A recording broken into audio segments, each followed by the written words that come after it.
Hey everybody, it's Keith with Trades Education Center, back with another Journeyman Monday. And on this episode, I wanted to take some time and recap a conversation that we just had last week with our apprentices.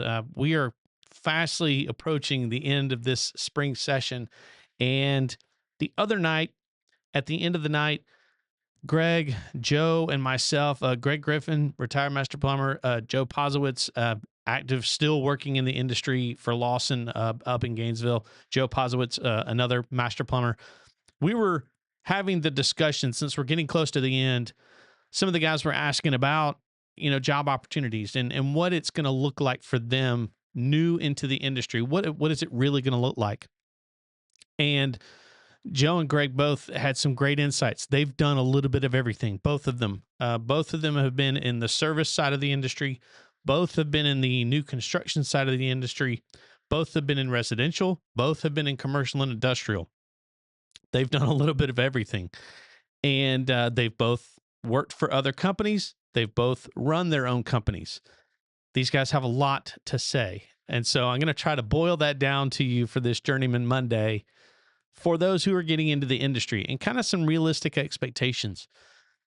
So for even the people that come through our school here, they're still helpers, right? They don't know much. They know more than someone walking in off the street. But they still haven't put in that time to have the experience that says, I've done this enough that I should earn more. And so that was really a good part of the conversation, was what to expect in terms of a job offer. And so we were talking about that, $15 to $20 range is, not unheard of, even as low as 10. Now, we told the guys, if you get an offer as low as 10, probably not take it. But again, we reiterated to them, if they feel as though they're not getting offered a decent opportunity in terms of hourly pay, if they're walking into it for the hourly pay only, they're not getting into it for the right reason. If they're new, and this goes with all the industries, and this kind of goes with what I talked about with Workforce Wednesday most recently, which is, don't expect a big paycheck when you first get into any new industry that you're new to. So we talked about that. Now, at the same time, Greg and Joe reiterated what we have been reiterating here with the work ethic curriculum, with the Micro Works Foundation. And that is, show up early, stay late, do every crappy task that there is, do the job that you're asked to do more. If you can't do it with a smile, don't complain, don't whine. We talked about all those things because if you walk in knowing that nobody owes you anything, they don't. You have to earn what you get when it comes to jobs, right? So we continued to say that. We also said, especially Joe and Greg, if you walk into a new job that way, being willing to work hard, to show up every day, go the extra mile, do those things that nobody else is doing, you will quickly stand out. And it won't take long to be recognized. They talked about, a lot of times it's 30-day review or 90-day review once you get into that job. And then after that, 6-month review, 1-year review. And Joe and Greg said, look, don't even ask for a raise that first review. Just don't ask for it. Don't expect it. What they were trying to get the guys to understand is, let your work speak for itself. Let them come to you saying they want to give you a raise. Let your work speak for itself. Continue to watch, continue to learn. And so that was a larger part of the conversation. Now, admittedly, we said that's a bit of a stretch for some of the guys that we've had come through who are doing career changes, like in their 30s and 40s. That's a hard sell to go in and start earning, $15 an hour when you're in your 30s and 40s and you've been working long enough to earn more than that. But again, you're entering a new field, right? And a new field means you kind of start at the bottom. So now for the younger, right out of high school, early 20s, mid 20s, that's not much of a stretch at all, right? That $15 range. So we tried to reiterate that. But I think the other aspect that we talked about was, as far as plumbing goes, the plumbing industry itself, Gregg and Joe both said that if you want to get a really good experience in terms of learning a lot of different things, it's going to be in new construction. And honestly, the higher wages are going to be in commercial and industrial new construction. Those are harder to find. Those are the companies that don't necessarily advertise, and you don't see, a lot of times some of them don't even have, I wouldn't say they don't have websites, but they don't have websites that are easy to find. I'll put it that way. The companies themselves are not easy to find because they're in the commercial industrial space. They're not a public facing retail, advertising to the public kind of company because they're doing commercial and industrial work. So they said that's a really great path to go down.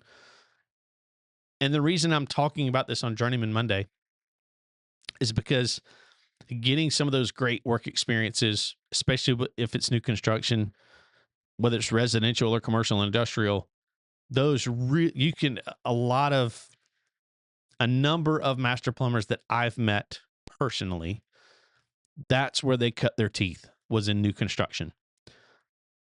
And a lot of them would tell you it takes being in new construction to be a good service and maintenance plumber.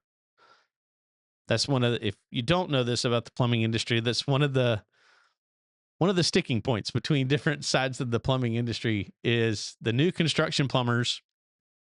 They don't necessarily call the technicians that do repair and maintenance, like the ones you call to come to your house and fix things. The new construction plumbers don't consider the maintenance and repair guys actual plumbers. Their contention is they don't know what's behind the wall because they've never seen what's behind the wall.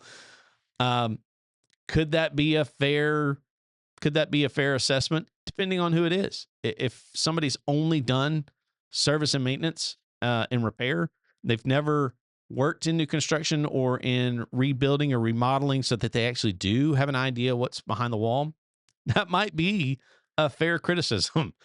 But I think that's why we enjoy doing how we do this program so much, is because it's not just about knowing the basics about, how a faucet works or how a toilet works, how a water heater works, and maybe getting into some basic troubleshooting and diagnostics. But we talk about how all of that stuff works behind the wall and under the floor. And that's the big thing that Joe and Gregg in particular have really enjoyed about this program, is really diving into helping our apprentices know what is behind the wall. So as a true journeyman for a Journeyman Monday here, having an experience, seeking out experiences at a company that does some sort of new construction or remodeling or something to where you get to know what's behind the wall, is extremely important in plumbing. The more you can gain that type of experience, the better you could be down the line as a maintenance repair technician / plumber. So, again, I thought it was such a great conversation that I wanted to share that on a Journeyman Monday, because that's the other thing that we're telling our apprentices is, once you get out and get a job, we're telling them, when you interview, you tell them, again, assuming this is what they want to do, we tell them, if your vision is to get into plumbing and to get licensed and become a journeyman and then work toward a master's, when you go to interview, tell the companies that you're interviewing with, look, here's my goal. Here are my goals for the next year, 2 years, 5 years. I want to learn and grow. And if y'all are a company that will help me do that, I'm going to give you everything I got, you know.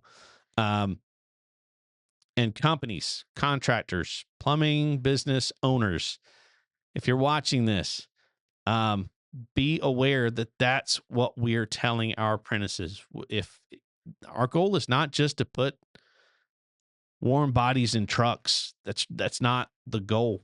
We're wanting to get them in not just for a job, but for a career, and not.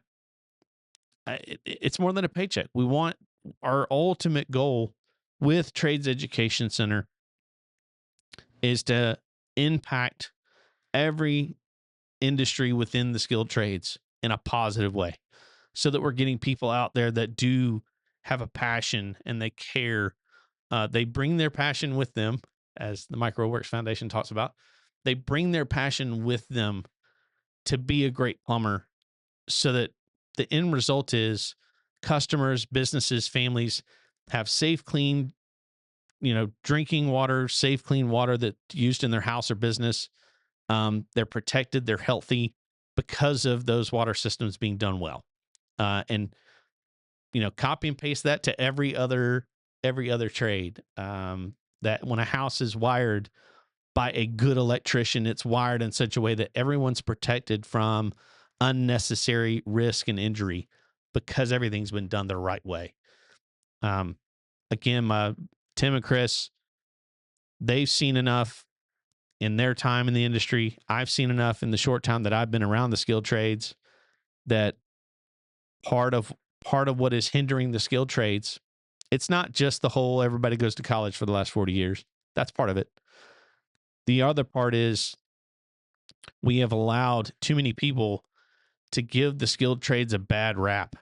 And so part of that is all the licensed plumbers, all of the licensed electricians, all the certified HVAC technicians and companies, all of them are trying to overcome bad reputations from other people. And yes, we will go ahead and say it from TEC. We're absolutely tired of the crack hanging out of the pants imagery that people have of plumbers. It's actually something we talk about. We talk about it here. We want to change that imagery about plumbing and about every other trade there is. So, sorry, I just thought it was such a great conversation with our guys last week that I wanted to share that on this Journeyman Monday. Again, just for you all to hear a little bit more about the heart and the vision behind what we're trying to do as I continue on this Journeyman journey here at TEC. So thanks again for joining us on Journeyman Monday. Again, another quick shout out to all of our manufacturing help, all our manufacturing rep agencies. Man, they're so incredibly generous with us, helping us with supplies, helping us with different types of support. There's just so many of them. You see them at the end of every video. So please, these are companies that are investing in the future of the skilled trades. Do us a favor and do business with them. Thank you, guys. Have a good one.